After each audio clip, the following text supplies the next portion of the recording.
Welcome to our Geirean Mill walk that takes you out to Barpan. This walk is just over 2.5 miles and will take you approximately 1 hour and 20 minutes to complete. It is a beautiful walk out into the moorlands and along the shores of Geirean Mill. Along the way you may encounter wildlife or other small archaeological sites, but also take in the beautiful panoramic views. Your walk begins by crossing the road, and ahead of you see a small stream and a little cottage. Locally this is known as Geirean Mill Cottage.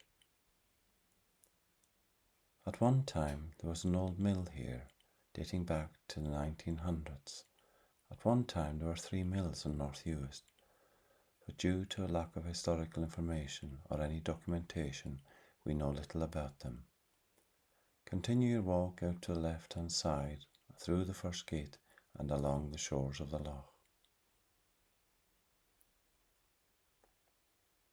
Along the way you're going to see a small track that leads you up into the moorlands. Follow that track up to the second gate. On reaching the second gate, pass through it, close it and continue on your way towards Barpan. Ahead of you you'll see a small hillock about 300 yards away.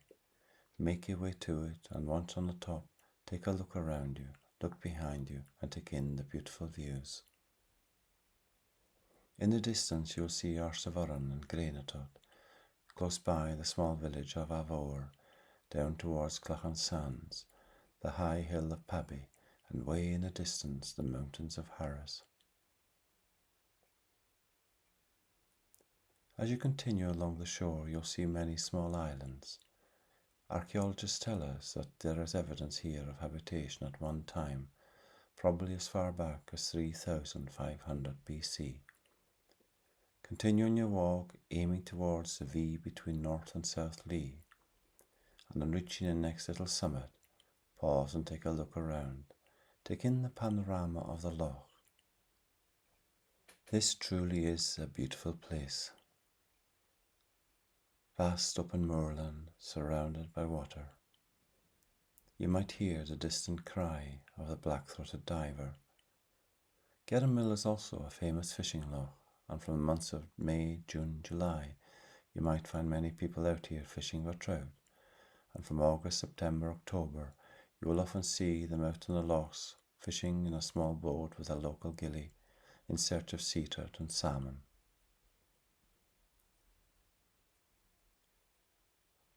As you head further on, you'll come to a small stream with a loch on the left-hand side. Cross that small stream, begin to climb, and watch and look in the skyline for signs of red deer, golden eagles, and sea eagles. Also in this area you may come across short-eared owls, hen harriers, and if you're lucky, the sight of a merlin passing swiftly by. Towards the right-hand side, watch the small bay and look out for an elusive otter. You are now getting near to the end of the bay, with one more small stream to cross before a gentle climb up to the long cairn and Barpan. The ground is firmer now, and with each step the horizon expands. Beyond you on a clear day you may see sky. In the distance you see the outline of the small town of Lochmaddy, North and South Lee, Burravel and Aire at 347 metres. But ahead of you lies the long cairn or Barpan. The long cairn has always fascinated archaeologists, and through various excavations from 1902 to 1922 they have gathered information that gives them a better understanding to how people lived in this landscape. But you have finally made it. Sit down and enjoy the views. Have your picnic and look at Geirean Mill all the way down to Granitote before finally making your way back home to where it all began.